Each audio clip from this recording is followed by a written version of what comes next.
man umuntu yanesheje umutwe anesha umutwe last week anesha umutwe akajya yandikira message buri kanya ngo ese kutavuga ngo ese ko ngususuka kanyinkorera ngo ibiki nibi seriously ngeze ndamubwira ni se urindi ngwego kungu nago nzi kandi tubana muri groupe ya kanaka are we together nitegeko ukumenya ko tubana muri groupe ngiye mbabarira mumbwire pe okay ntago turi kubuvuga like tujye twungurana ibitekerezo sibyo ni byiza gukora whatsapp hari cyo nuko ntago tuvuga idahari nuko abantu bose badakora namwe mutubwire pe nta muntu twateye abantu bose bakunda groupe nkuko ndabizi neza iyo bashyizemo rimwe na rimwe imije irazamuka kandi ntago babeshye ntago twateye ntago twateye ashaka kuba wenda yanabijyamo ariko buryo wabimushyizemo nibyo kibazo gihari uzi ko umuntu aza akagutuka we uko ngo ngutamushuje kuri WhatsApp kanaka wa undi rawushyizemo reaction agira cyangwa se amagambo ashaka kuvugira muri uwo mwanya abonye ko yaguhize muri group yego utamumenyesheje ashobora no kuba ari umukire umuzi ko ari umukire afite n'amafaranga kuko impamvu ukora group nuko you need the support ku kintu runaka hari group zitandukanye hari group zigamije contribution runaka hari zigamije gusenga zigamije entertainment hari n'izindi group mbega hari group runaka buri group ifite attention yayo nibiceje umuntu wigeze koshira muri group runaka utabanje kumubaza nimba bikeneye cyangwa atabikeneye shani ikibazo pe birabangama uyu muntu abura uko avuga uyu muntu abura uko akora ngo se ko mutavuga ngo se ngo hariho abantu bacecetse ngo se ngo hariho ngo mutari mana please at least n'ubona namushizemo leave mureke niba acecetse it's okay for him or for her mureke rwose areke wizana utuntu tw'utugamba aho ngaho nanone tumukomeretsa ngo kuki mutavuga man kumushiramo wamushizemo nimba atanavuze wimugendaho sibyo hari ikindi kintu tugomba kumvikanaho kimwe sibyo kubutuzi numero yanjye sibyo yanjye cyangwa se y'undi wari wese ntabwo biguhesha uburenganzira bwo kwikoresha mu gihe runaka ukeneye kwikoresha runaka urugero ufite numero yanjye umuntu runaka arayigusabye yego iryo ni ikosa wakoze urakoze nimba mutabyemera ubwo mufite impamvu yawe bombi ariko gufata numero y'umuntu ukayihereza undi muntu wa muntu nyirawe utayimubajije reka nihanize kandi reka mbanza nisabire ufashe numero yanjye sibyo umuntu runaka arayiguhaye without to asking me ngo ese ko kanaka ashaka numero yawe nyimuhe mutuma dushwana n'abantu nibyo ngibyo tuvuga mu byo gushyira abantu muri dushwana n'abantu ugafata numero ukayishyira muri group ushize umuntu muri group wa muntu ushize muri group inomero yishyize kuri public sibyo mutuma dushwana n'abantu iyo group umushyizemo inomero ye uyishyize kuri public wenda nagashaka kujya kuri public urugero abantu benshi bakunda private life ariko urabifashe ubishyize kuri public inomero yanjye urayifashe uyihaye umuntu ese ibyo bintu ukora uba wumva bifite birakwiye koko kuko nomero y'umuntu si yawe ni y'umuntu kuba yarayiguhaye nuko ariko hari ikizere yakugiriye runaka kuba wayitunga sibyo ariko ntabwo bivuze ngo uyihereze n'undi muntu ayikoreshe gahunda ze zindi ashaka utazi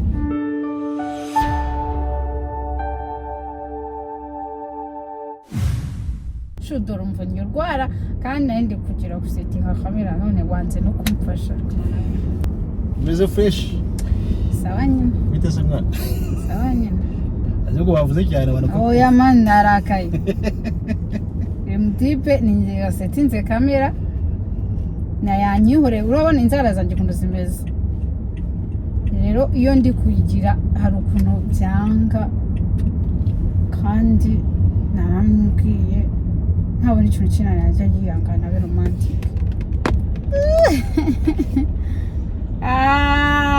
sinjya settings gusa reka nibadiza abantu cyari cy'ingenzi njyewe rato ndashaka kuvuga ikintu kiri seriye kandi kiri seriyeze urumva ndashaka kubabaza mubona mute iyi si turimo cyangwa uburyo tubayemo bwa social media like imbuga nkoranyambaga zimaze gufata indi level ku buryo gukontorora cyangwa umuntu kuba yakwimanaginga bigoye level gute level gute nyine ikintu nshatse kuvuga nuko usigaye ubona abantu man umwanya munini w'ubuzima bwawo bwacu tumara muri social media. Ariko reka mbabwire, hariho abantu bashize ubwoba koko. Uzi ko umuntu aba yicaye kuri WhatsApp ukabona umuntu aritonze from nowhere yakubise nk'ikintu muri group, yarwaye mu mutwe, afite ikibazo, amaso ari gukora, umubiri gukora neza, nawe yumva yaratwitse. Tubari nge wambere ujye postinze reka maze mbahesha ngo mundebere Yesu. Uyita wibaza mu mutwe w'uyu muntu. Group ibamo kuri WhatsApp, amagroup ndabizi ko abantu benshi mugira amagroup ya WhatsApp menshi cyane, ariko by the way reka mvuge no kuri iki kintu cya WhatsApp, sibyo? Tuve kuri Twitter, tuve kuri Instagram, tuve kuri social media, tuve kuki na WhatsApp iri muri social media, right? Yego. WhatsApp Rwanda, WhatsApp groupe njyewe namye hari uburyo abantu bashyira mu amagroupe mu bandi, ugasanga umuntu mushizemo, ugasanga ni byiza gushira umuntu muri groupe, ni byiza wenda niba mwaramwuziranye, ariko nimba utarigeze mu buzima bwawe uyu muntu wenda muhuzwa n'ikindi kintu cyangwa mugira gute, ukidonda ugafata nka nomero kubera ko yayihawe na kanaka ukamushira muri groupe, is it good without concerning him? Yes, utamubajije is it good? Hari umuntu umwe nigeze nkunda, yari afite ubukwe, aranyandikira inbox arambwira ngo is it okay ko nagushira muri groupe y'ubukwe bwanjye? Wow, that's what we need. Icyo nicyo dukeneye muri society. Ufasha umuntu ntuzi situation, ntuzi agiye muri groupe inshuti, good, umushizemo, sibyo?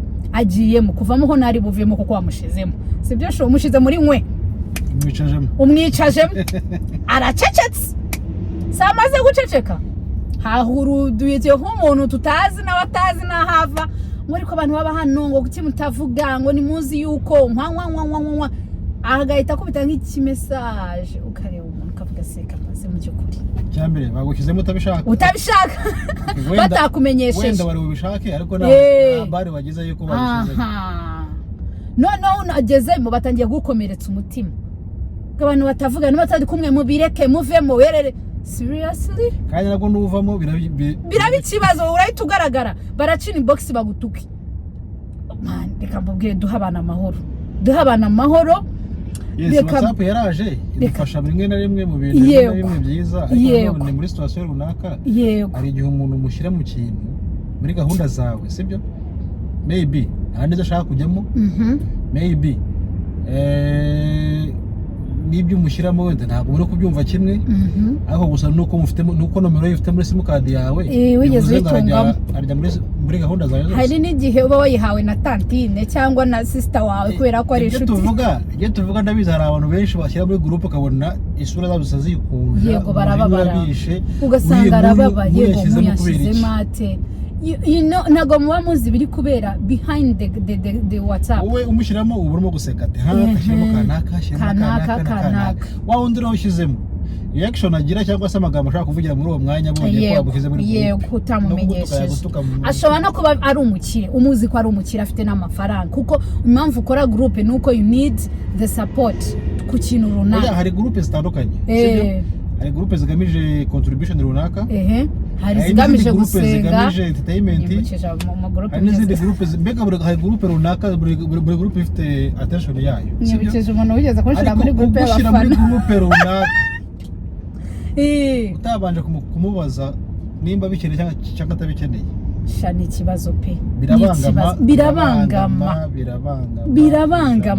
Uyu muntu abura uko avuga, uyu muntu abura uko akora, ngo se ko mutavuga, ngo se ngo hariho abantu bacecetse, ngo se ngo hariho mura mutari. Mana please, at least n'umwana namushizemo, leave, mureke niba cecetse, it's okay for him or for her, mureke rwose areke. Wizana utuntu tw'utugamba aho ngaho nanone tumukomeretsa ngo kuki mutavuga. Man, kumushiramo wamushizemo, nimba atanavuze wimugendaho, sibyo? Ikindi kibera muri groupe, ugasanga umuntu utazi runaka muhuriye muri iyo groupe araje ateruye nomero yawe agusanze inbox, urakoze ibibazo bye byose nkaho nyine nuko bigiye kugenda. Urakoze. Yago bamaze nomero yanjye bayikuye hehe? Ngo twari muri groupe. Urakoze mana Kristo mana. Bano we niyo nomero za hakuno umuntu wamwihishe nako utagize naki. Nabyambaye ubundi ibintu. Nubango uhuje abantu badashaka guhura ku ngufu. Man, umuntu yanesheje umutwe. Anesha umutwe last week, anesha umutwe akajya yandikira message buri kanya ngo ese kutavuga ngo ese ko ngusuhuza kanyinkorera ngo ibiki n'ibiki. Seriously ngeze ndamubwira ni se urindi. Ngwego ku ntago nzi kandi tubana muri groupe ya kanaka. Are we together? Nitegeko kumenya ko tubana muri groupe. Jemba bari mumbwire pe. Okay, ntago turi kubuvuga like tujye twungurana ibitekerezo sibyo ni byiza gukora WhatsApp. Cyo nuko ntago tuvuga bidahari nuko abantu bose bakunda. Namwe mutubwire pe. Nta muntu twateye amawe. Abantu bose bakunda groupe nkuko ndabizi neza iyo babashyize muri rimwe na rimwe imije irazamuka. Kandi ntago babeshye. Ntago twateye. Ntabwo cyangwa se ashaka kuba wenda yanabijyamo ariko buri yawe imushyizemo niyo kibazo gihari. Uzi ko umuntu aza akagutuka we. Nuko ngo utamushuje kuri WhatsApp.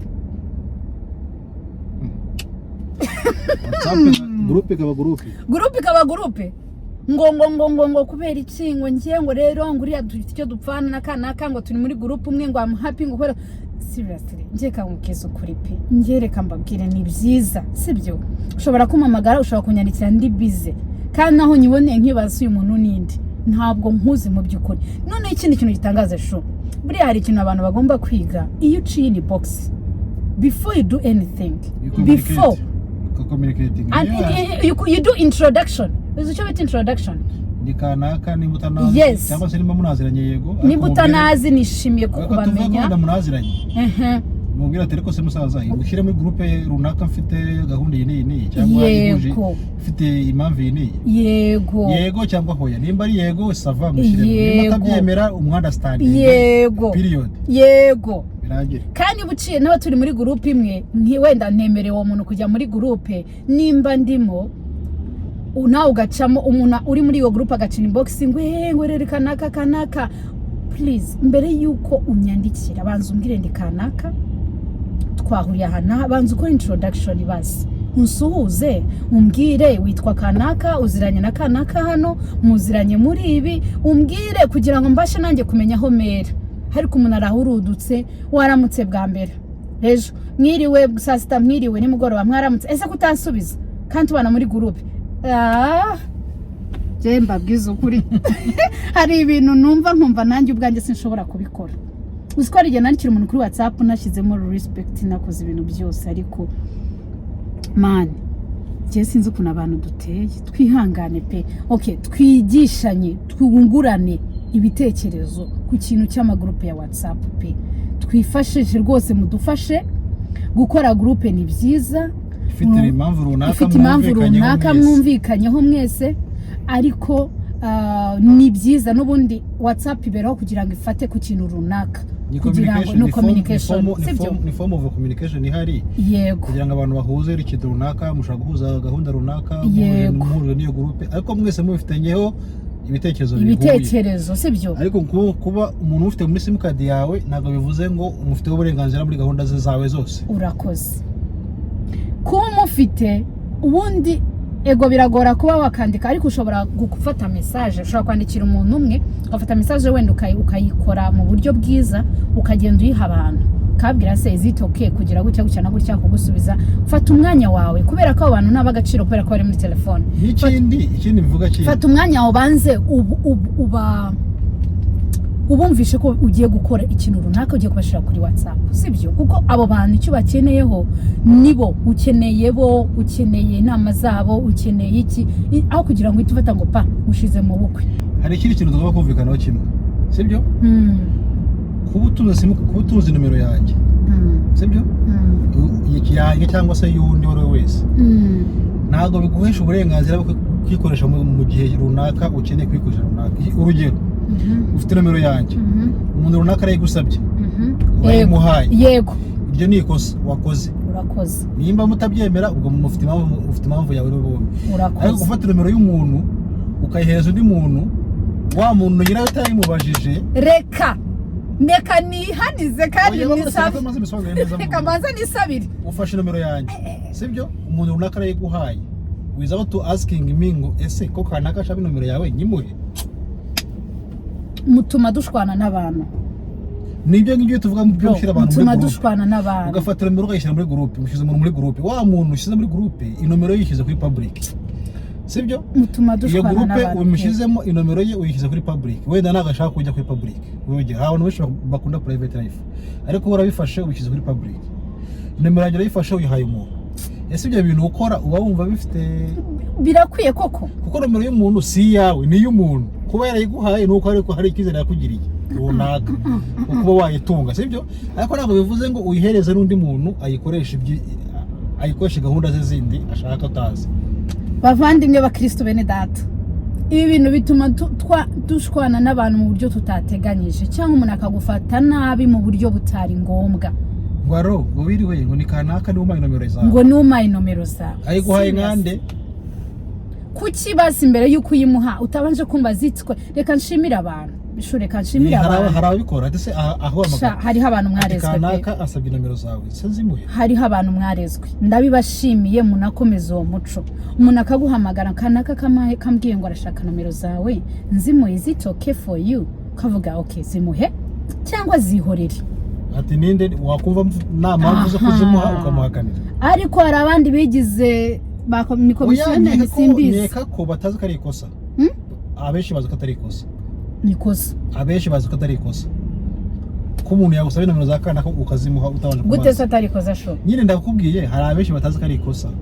Bitewe n'iki? Ntabwo bazi ko ya namba yawe ari personal information yawe ufite. Sibyo? Umuntu rakayifata akayigira nkaho ntacyo bitwaye. Ari uyimanaginga. Uye kuyitanga ntacyo bitwaye. Ariko mu by'ukuri ni ikosa. Sha nikosa rikomeye, nikosa. Kuko wa muntu utangire nomero ntabwo uzi icyo wa muntu amushakira. Nuzi ndako ushaka kubaho nyuma yuko watanze iyo nomero. Byose ntabwo abantu bose bitekerezaho. Reka twisubireho abashu. Sibyo? Niyo twabaga muri WhatsApp. Yes. Gufata umuntu mu gihe runaka utamubajije uko abyumva ukamushyira mu kintu runaka mu nyungu zawe bwite cyangwa se mu nyungu rusange, no, it's not fair. Birababaza cyane pe. Birababaza. Nje reka mbasabe rwose twihangane mu nakantu koroshye communication. Amubaza ati se bite ko umuntu ashaka nomero zawe zimuhe ntacyo bitwaye. Ese ko bashaka gushyira muri groupe runaka y'impamvu iyi ni uri okay? Are okay? N'ibintu byoroshye. Murabona bidakwiriye rata. Instead yo kugira ngo ufate umuntu mushire kuri groupe, instead yo kugira ngo ufate hari abantu ma muri close. Yes, ndabyumva ushobora kubashiramo akavuga wow, I'm happy to be here. Hari n'abandi bantu mumaze nk'igihe mutanavugana. Nabo rero muri close ushaka kwita muri close ushaka kubwitiranya ngo muri close, sibyo? Ariko nawe muri we agakomereka ko akabura uburyo akora iki. Hari n'igihe umuntu akamubwira cyane sinzi umuntu ugeze kumbira ngo arigeye nanga amafaranga by force. Kuko bisanze mu kintu runaka utareka baye urimo. Nateganyije pe. Nkayatanga ntateganyije ntabyishimiye. Ubundi ikintu ugiye gutanga utishimiye mana nta n'umugisha kibamo. Ariko umuntu ugasa nk'ari kugukuramo cya kintu ari kukikuramo by force, yatanga cyangwa ubyihorere. Mimi ugomba kuyatanga. No. Akuze hano hanze abantu bafite imijinya ko imijinya imeze nabi we. Nuguri agakantu ka WhatsApp akanagutuka. Yego. Cyangwa atayishinguzamo akayivamo. Yego. Wagenda bose ngo base bite ati sina nabamenye sorry. Nago nukuri mana nukuri. Hatabayo communication. Abantu benshi banigirwa muri WhatsApp groups kubera ko bagize n'ubwoba kuvamo. Babafatiramo. Bagira ubwoba umuntu aracizemo nimvamo baraci. Uzi ko navamo bakamutuka. Yego ko mana nyine case yitwa case. Iba case komeye. Ise kucyavuyemo mwihorere akagutega iminsi ukajya muri groupe uzwimo bari bakuze abasaza bakuze ukayivamo ugasohokamo ati karabaye agiye hete bigenze biteye basigara bari kugutaramaho. Abacini box bagutuka bakubwira noneho baza bafite umuvuduko. At least nuzanye box agutuka nimbe n'uwo ngo ariko arabavugira hariya bavuyemo noneho. Ariko mwaretse tukihangana tukagira discipline bazi. Umuntu nimba avuyemo n'icyemezo cye ku giti cye yavuyemo, sibyo? Uyimuvuzi ngo wimutuka. Uyu ko avuyemo kubera kabishaka kwavamo. Ariko ikintu cyo tuba kuvikana nuko mugomba kumenya ko tumenye ko twanze ukeneye ni box unuke koko reka twanze tunabivemo ibi ngibi tumenye ko inomero y'umuntu runaka ufite muri simukadi yawe ni uwo muntu simukadi yo ni yawe ntabwo tubyaze ariko inomero ufitemo ni y'undi muntu uwo muntu umwubahire ko iyo nomero ari iye cyane pe nimba ari kujya kuyikoresha runaka ugiye kuyiha menya ko uwo muntu agomba kuba afite information cyane akamenya ko inomero ye ugiye kuyitanga akamenya ko inomero ye ujya gushyira muri groupe runaka ukubahira ko iyo simukadi ari yawe ariko nomero ufiteho zose atari izawe iyawe ni iki ni imwe abo bandi bari bose ufiteho impamvu baziguhaye baguhaye uburenganzira bw'uko wowe n'uwo muntu mwavugana ariko ntabwo baguhaye uburenganzira bw'uko iyo nomero wayifata ukayihereza undi muntu runaka utazi watazi ibyo ntabwo ari byo abantu barababaye si ukubabara biri aho barakomereka pe barakomereka bibabaye ni ukuri reka twihangane rwose ni ukuri reka twihangane yego ntitwari tubizi bamwe muri twe ntabwo twari tubizi ko ari amakosa ariko ni amakosa yego turakenerana yego ni byiza ariko reka tubikore mu buryo buri profession kandi umuntu busobanutse none ashira umuntu muri groupe akavamo mwihorere pe agende mu cyangwa se ubaze impamvu wabikoze cyangwa se mubaze inbox mubaze se musaza kuvuyemo se ariko utabishize umutima mubi no kuvamo kwe ni ikimenyetso kigaragara cyo kwa mukize matari atabishaka sibyo wibigira big deal inbox kamubaza ati se ariko bimaze neza utasa nkaho mukusha ngo kuki uvuyemo se musa uya bimubaze neza mu buryo bwiza nukuri nawe aragusubiza ariko apana gusigara mu discussing muri groupe nkaho yabaye igicibwa nkaho atifatanyije namwe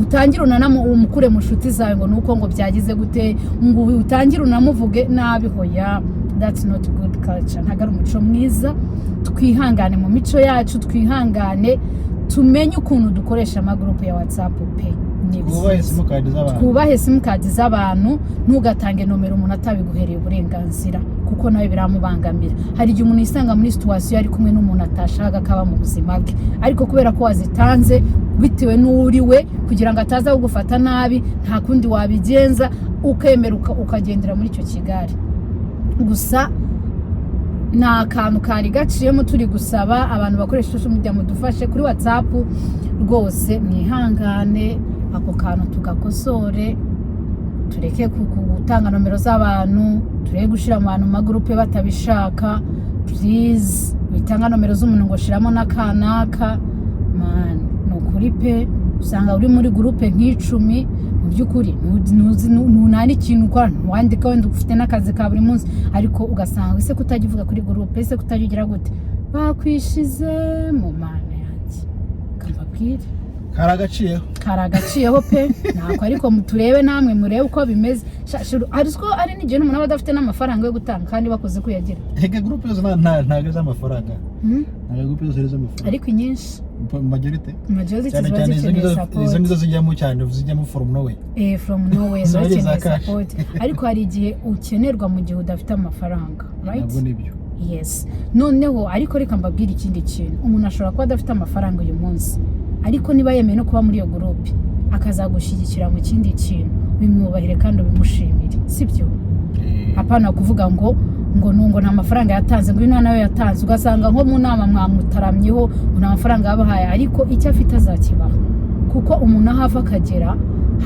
hari ikindi yakora kitari amafaranga tuba ubu mukeneye mu kintu runaka ubu mukeneye ushobora kumufashisha mu kintu runaka akagufasha kandi bikagenda neza rero nimba atabonye amafaranga yo kuguha wibigira big deal ngo ubishyire hafi y'umutima ngo ubyerekerize umutima ngo nawe ntabwo utumira wange kujya wange gutanga amafaranga nimba uyafite yamuhe nimba atarayabonye ngo ayaguhe wowe yamuhe sibyo wowe yamuhe kuko uyafite kuko we ntabwo yabyanze kubera ko atabishaka ahubwo yabyanze ko nawe yari afite kandi don't judge him or her sibyo urumva ari uko bimeze Imana ibaho umugisha cyane tukajya ngo tungurane ibitekerezo kuri ako kantu ka groupe ka WhatsApp na social media sibyo Imana idufashe dushoboze kugira ngo iyi si y'imbuga nkoranyambaga tuyibemo neza itadutwaye itadukontoroye itaduteye shitani itaduteye umutima mubi Mana yanjye we mbegisi Imana idufashe kandi dufashiriza abana cyane cyane urubyiruko Imana idufashiriza urubyiruko n'abazadukomokaho bose ibafashe dore umuntu ari kujya nawe. Imana idufashe kugira ngo Uwiteka wenyine adushoboze. Sawa sawa. Okay, thank you so much. If you have something to write in comment, please contact us. Wandike. Make sure you subscribe, comment and share kugira ngo abantu turusheho kubaha ubuzima bw'umuntu, especially private. Thank you so much. God bless you.